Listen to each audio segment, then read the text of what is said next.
welcome to The Buzz. I'm Baylie Barnes. Today I'm with Eileen Briggs of the Sulzbacher Center. Eileen, thank you so much for being here today. Thanks, Baylie. Great. So tell me, what is the Sulzbacher Center? We are a homeless shelter right downtown. We've been down there for 21 years.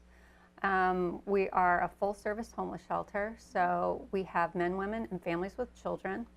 And we're actually the only shelter in Jacksonville that allows families to stay together. So the men and the women, parents can stay with their children in a small family room while they're at our shelter.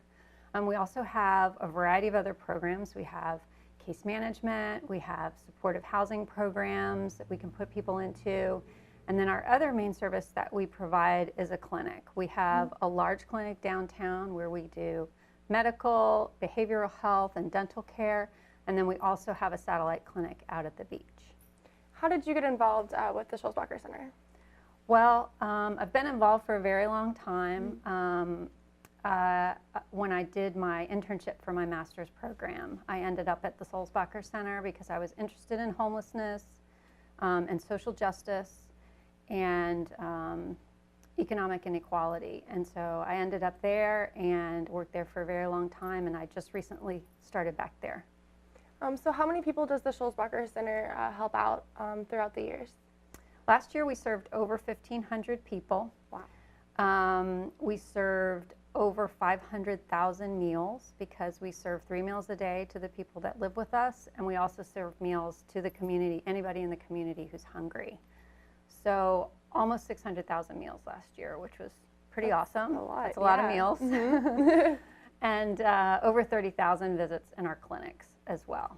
So wow. We are very, very busy, and we're helping a lot of people. And you know, it's just a great organization. So how do people get into your center? If they were like seeking shelter or things like that, how does someone get to stay in the center? Well, we have an intake process, and typically people just come right downtown and interface with our intake coordinator downtown. There's a lot of also information on our website. You know, a lot of people have access to the internet. Just because they're homeless doesn't mean they don't have access.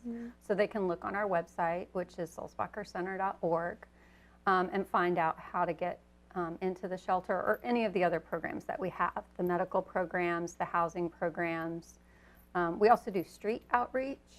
There's a lot of people who don't want to come into the center because they have different kinds of behavioral health problems, different kinds of mental illnesses that make them anxious about coming into the shelter. So we actually put some of our case managers and some of our medical staff on a van, and we go out into the street and we interact with them and try to engage them and get them to come into the shelter. We've been very successful with that program too.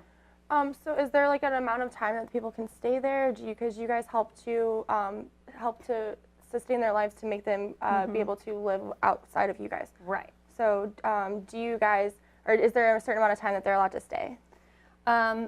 Typically people stay about 60 to 90 days. We do have a variety of housing programs, and a lot of the other organizations in town have housing programs, but there's just not enough affordable housing in Jacksonville. You know, it's really difficult for somebody who's working a minimum wage job, or even 2 parents working a minimum wage job, to find an affordable place to live. So unfortunately people do have to stay a period of time, but we do work to get them out as rapidly as possible. In your experience, how do you think a person ends up being homeless? What are some of the factors that happen for this to happen? It's a variety of reasons, but mostly it has to do with poverty and social problems.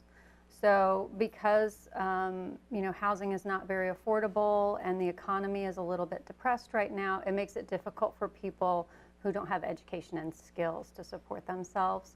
And then there's a variety of social problems like mental illness and drug addiction that contribute to homelessness as well. So we really see people coming in, you know, because of those 2 problems, or maybe a combination of both of those. So tell me about some of the events that you guys put on. Well, we have our annual fundraiser that's coming up September 29th. It's called Transformations. We've been putting it on for 18 years. We're very excited about the event. We do it at the Times Union Center. You can go on our website again, sulzbachercenter.org, and find out about the event.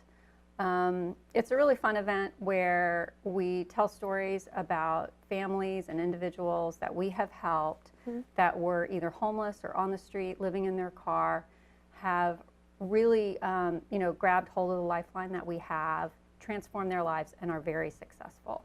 So we're excited about the stories that we're going to tell. We have somebody that had been incarcerated for many years, had been living in the streets, and now he's going to FSCJ, he's in college, Wow. he's in his own place. So it's a really cool story.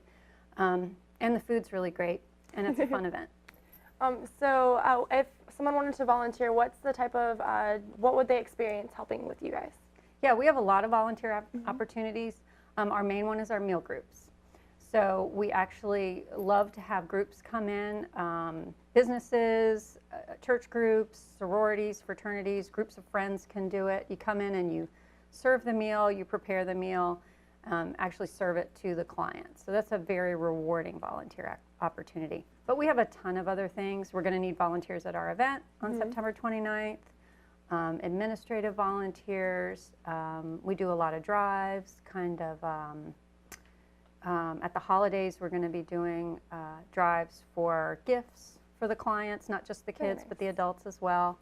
So there's a ton of stuff to do, and we have all of our volunteer information on our website as well. Great. And then you guys are a member of Hands on Jacksonville? We are. Yes. Yeah. Can you describe a little bit of that relationship? Sure. Yeah, we've been members for a long time, and we put our volunteer information up on their website. And so when people are going on Hands On, which is a great place to go, if you're interested in volunteering, and you type in homelessness, will pop up, and it'll take you right to our site so you can find out how to volunteer. But yeah, that's a great organization that supports us. Great. So what is the best way for someone to reach you for, say, either volunteering or anything? You said your website. Can they also call you, or what do you guys prefer? Absolutely. Yeah, they can just call our main number, which is 359-0457. They can go to our website. They can follow us on Facebook, Twitter, Instagram. We're not Snapchatting yet, but maybe we'll get there soon. We'll see. You guys, that'd be great. Well, thank you so much, Eileen, for being here today. Thank you. All right. And thank you so much for watching at home. We'll see you next time on The Buzz.